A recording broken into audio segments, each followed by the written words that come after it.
Hello friends, welcome back to my channel. నిన్న హాట్‌స్టార్‌లో 'pharma' అని ఒక సిరీస్ రిలీజ్ చేశారు. సిరీస్ మొత్తం ఫార్మా కంపెనీస్ చేసే మోసం గురించి, దానివల్ల వచ్చే సైడ్ ఎఫెక్ట్స్ గురించి ఇలాంటి కాన్సెప్ట్ ఉంటుంది. సో ఇంకా లేట్ లేకుండా డీటెయిల్ రివ్యూలోకి వెళ్ళిపోదాం. దానికన్నా ముందు మన ఛానల్‌ని ఇంకా సబ్స్క్రైబ్ చేసుకోకపోతే ఇప్పుడే సబ్స్క్రైబ్ చేసుకోండి, సపోర్ట్ చేయండి. Thank you.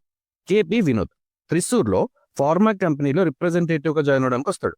సో ఈ ఫార్మా కంపెనీకి సంబంధించిన రిప్రజెంటేటివ్స్ డాక్టర్‌తో టచ్‌లో ఉండి వాళ్ళ టార్గెట్స్ కంప్లీట్ చేసే పనిలో ఉంటారు. అయితే ఇలాంటి టైంలో ఆర్ఎక్స్ఎల్హెచ్ అనే ఫార్మా కంపెనీ ఒక కొత్త డ్రగ్ని స్టడీ పర్పస్లో మార్కెట్లోకి పంపిస్తుంది. ఈ డ్రగ్ ప్రెగ్నెంట్ లేడీస్కి సంబంధించిన డ్రగ్. ఆ తర్వాత ఇదే కంపెనీ ఇంకో డ్రగ్ని కూడా ప్రిపేర్ చేస్తారు.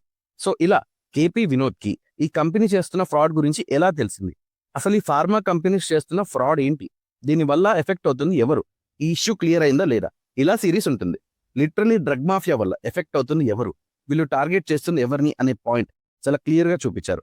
ప్రెగ్నెన్సీ టైంలో, డెలివరీ టైంలో సిచ్యువేషన్స్ ఎంత క్రిటికల్గా చేంజ్ అవుతున్నాయి, తర్వాత ఇది పిల్లల మీద ఎలా ఎఫెక్ట్ అవుతుంది లాంటి పాయింట్స్ కూడా చూపించారు. యాక్చువల్లీ సిరీస్ అందరు చూస్తేనే బెటర్. బాగుందో బాలేదో పక్కన పెడితే మనకు కూడా కొంచెం ఇన్ఫర్మేషన్ తెలుస్తుంది, ఫార్మా కంపెనీస్ చేసే ఫ్రాడ్ కూడా తెలుస్తుంది. ఇందులో ఇంకో పాయింట్ కూడా టచ్ చేశారు, నకిలీ మందులు.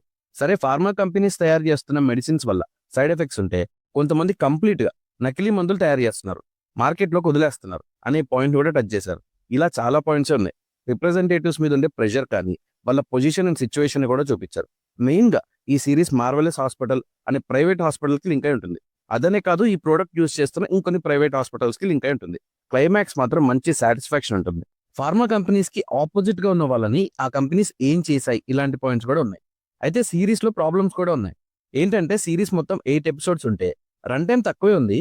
కాకపోతే మూవీ లాగా తీస్తే బాగుండేది. సిరీస్ కొంచెం స్ట్రెచ్ అయినట్టు అనిపించింది. మూవీ అయితే స్క్రీన్ ప్లే ఇంకా టైట్ గా ఉండేది, ఇంకా బెటర్ ఎక్స్పీరియన్స్ ఉండేది. ఒకళ్ళిద్దరు తప్ప పెద్ద నోన్ కాస్టింగ్ అయితే లేదు. సో ఇంకా సిరీస్ ఎలా ఉంది అంటే నాకైతే పర్లేదు, ఒకసారి ట్రై చేయొచ్చు. కాకపోతే లాగ్ ఉంటుంది, బట్ చాలా యూజ్లెస్ సిరీస్ చూస్తాం మనం. అలా చూసుకుంటే ఒకసారి ఈజీగా ట్రై చేయొచ్చు. సిరీస్ వచ్చేసి హాట్‌స్టార్‌లో తెలుగులో అవైలబుల్గా ఉంది. మీరు చూస్తే మీకు ఎలా అనిపించిందో నా కామెంట్స్లో మెన్షన్ చేయండి. నా రివ్యూ నచ్చితే సబ్స్క్రైబ్ చేసుకోండి. Thank you for watching.